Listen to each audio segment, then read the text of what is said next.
근데 지금 그런 거에 대한 설명은 아무것도 없이 무조건 공천을 줘야 된다. 안 주면 나 여기 안 나간다. 안 주면 나 최고위원 그만둔다. 안 주면 너네들이 우리를 박해한 거다. 이 논리가 도대체 뭐냐는 거죠. 이해가 안 간다는 거죠. 고민정 최고위원이 저렇게 하면 본인이 몰랐을까요? 어떻게 역풍이 불 건지 민주당의 알겠죠. 이재명 대표가 공천 과정에서 국민들이 중도층이 완전 민주당 엉망진창 개선판 됐네. 알고도 얘기했을 거 아니에요. 그러니까 더 나쁘죠. 이렇게 되면 완전히 당이 망가진다는 거. 예. 결국 국민들이 그동안 보내줬던 지지에 대해서 찬물을 끼얹는다는 거. 결국은 먹잇감을 던져준 것밖에 안 된다는 걸 알겠죠. 그걸 모르는 바보가 아니지 않습니까? 그동안 했던 여러 가지 것들이 있는데.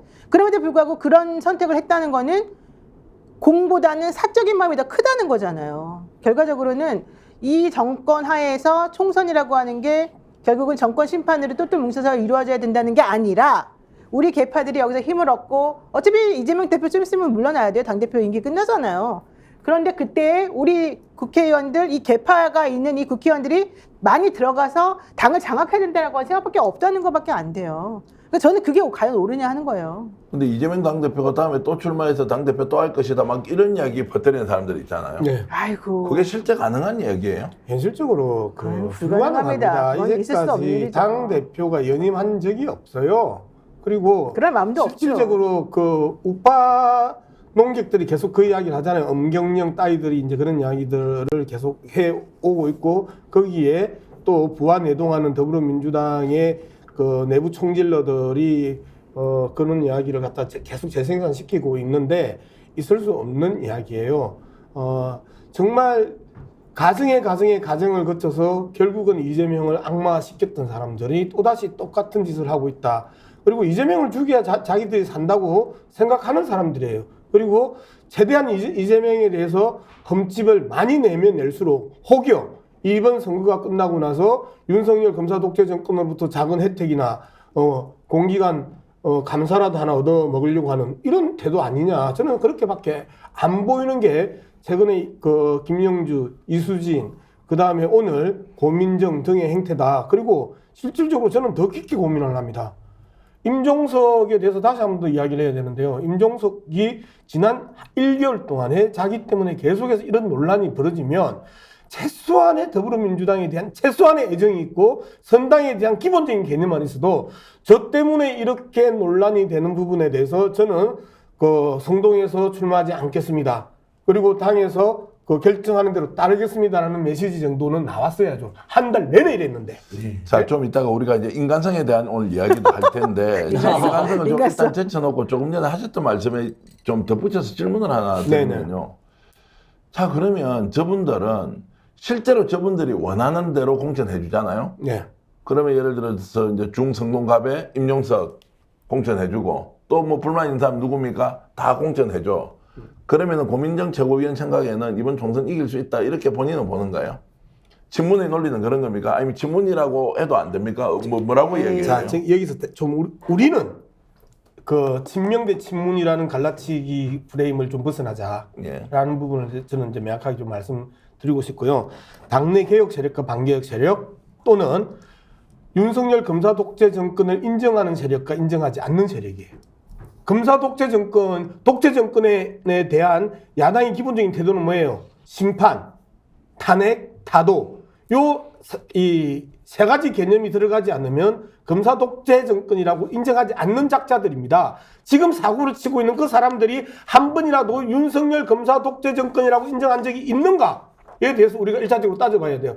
그래서 없는 작자들이 저는 반개혁 세력이라고 생각을 하는 거거든요. 이 반개혁 세력들의 반란이다라고 이 싸움을 규정을 해야지 친명 대 친문이라는 프레임, 조중동 따위들의 이직 선동 언론들이 만들어냈던 이 프레임에 우리는 계속 걸려 들어가면 안 된다. 이 직전에 어떤 프레임이었었어요? 친명 대 비명의 프레임이었어요. 그리고 친명 대 비명의 프레임이 이낙연과 이원욱 등이 탈당하면서 갑자기 프레임을 바꿨어요. 친명 대 친문의 프레임으로. 그런데 계속해서 말씀드리지만 친명과 친문이면 똑같이 일렬 행대로 다 날아가야지 한쪽은. 그렇잖아요. 박근혜 때 그 친이계 이명박계를 한꺼번에 도려내던 그 시절처럼 이명박계, 친이명박계를 다 도려내는 프레임과 결과가 나왔어야 이게 친명과 친문의 프레임이 설득력 있는 거예요. 그런데 아니잖아요, 지금. 그러면 말 그대로 반개혁 세력들의 난동이 계속되고 있고 일부 반개혁 세력들이 살아남고 있고 일부 반개혁 세력들이 떨어져 나가는 과정에 있어서 떨어져 나가는 반개혁 세력들이 아예 노영희 변호사 이야기대로 자신들이 먹던 우물에 독극물을 살포하고 있는 거죠. 네, 그러니까 어쨌든 저는, 제일 쉬운 건 하나예요. 이 시끄러운 사태를 막기 위해서는요. 이재명이든 뭐 공천관리위원장이든 그냥 임종석 중성동갑에 그냥 주는 거예요. 몇 개 주면 되잖아요. 그리고 가장 대표적으로 시끄럽게 하거나 원하는 곳 꼭 달라 그러는데 몇 군데 주는 거 별로 문제도 아니에요. 그렇게 주고 봐라 친문에 원하는 대로 주지 않았느냐 이제 나머지 협조해달라. 차라리 그렇게 했으면 오히려 일이 쉽게 풀렸을 거라고 저는 생각해요. 그걸 안 택한 이유가 있는 거죠. 그건 원칙의 문제였거든요. 그렇기 때문에 오히려 저는 그런 것들이 시스템 공천을 지키려고 하는 노력이었다고 생각하고 그런 거에 휩쓸려 들어가지 않으려고 하는 저는 의지라고 생각합니다. 저는 그래서 지금 말씀하신 거 좀 전체적으로 다 종합을 해보게 되면 이분들이 지금 사천 얘기하고 있지만 현실적으로 본인들이 생각하는 사심이 저는 너무너무 지금 많이 지금 짙게 깔려있다고 생각하고 그런 거를 차라리 하나만 좀 거꾸로 한 번만 더 뒤집어 보게 되면은 그 민낯이 지금 드러나고 있는 상황이 돼버려요. 지금 아까 좀 전에 우리 정기학 평론가님이 질문하셨잖아요. 그들이 원하는 대로 공천을 주고 나면 이길 거라고 하느냐? 아니에요. 그분들은 그들이 원하는 대로 가면 이긴다고 생각해서 이걸 달라고 고집하는 게 저는 아니라고 봅니다.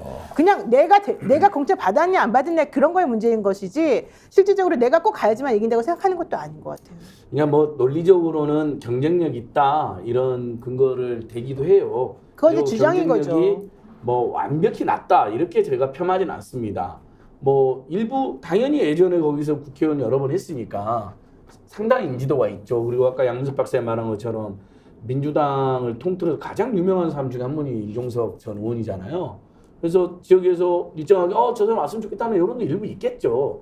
하지만 전체 선거판을 보면 아니 문재인 정부의 핵심 인사가 노영민 전 비서실장도 이렇게 뭐 크게 지난 문재인 정부 때 뭘 우리가 잘했고 뭘 잘못했는지에 대한 명확한 입장 설명이나 사과도 없이 청주에 결국 경선에 보장이 됐잖아요. 그러더니 서울 수도권에서도 또 한 명의 비서실장이 이 대선 패배 과정, 그 다음에 문재인 정부가 잘한 것도 있지만 못한 것에 대한 국민들의 실망했던 부분에 대해서 명쾌한 사과나 해명도 없이 또 진짜 지난 2년간 정말 국민들은 피눈물에서 윤석열 정권과 싸울 때 뭐 했는지 궁금했던 그분이 자기 동료한테 넘겼던 지역 또 쉽게 들어온다고?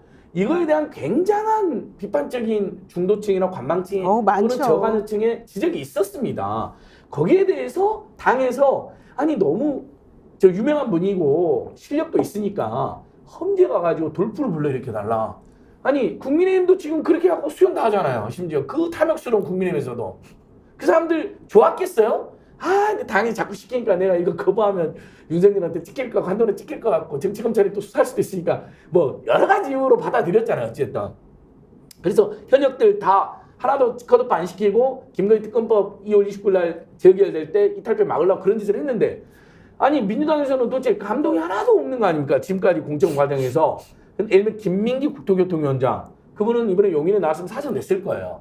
그분이 감동적이었죠. 맞아요. 황운하 의원님 진짜 열심히 싸웠는데 내가 희생할 테니까 정치검찰 타도에 앞장서자 뭐 이런 분들이 있었어요.